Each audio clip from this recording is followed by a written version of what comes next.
Making Connections by Vicky Fleming and Claudia Ramirez.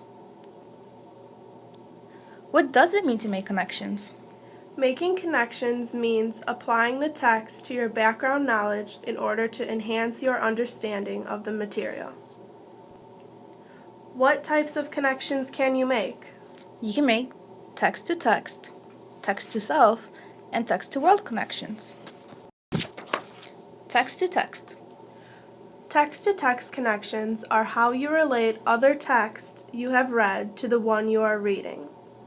Some questions you can ask yourself are, what does this remind me of in another text I've read? How is this different from texts I've read?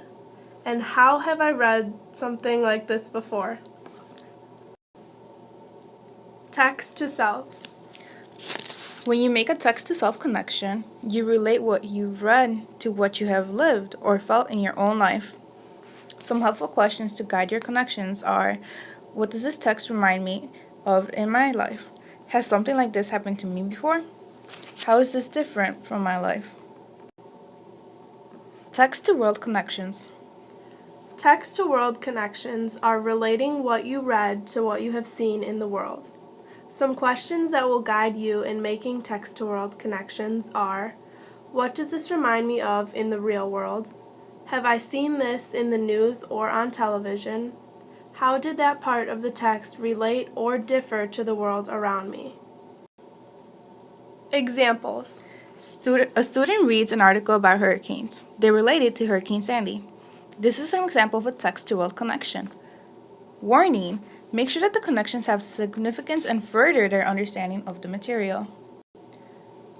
Keeping it real.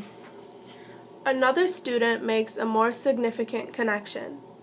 My aunt lived through Hurricane Katrina and she lost more than her home. She was very sad. I bet that people in New York feel very sad and lost. Money won't help them get everything back. This is an example of a text-to-self connection.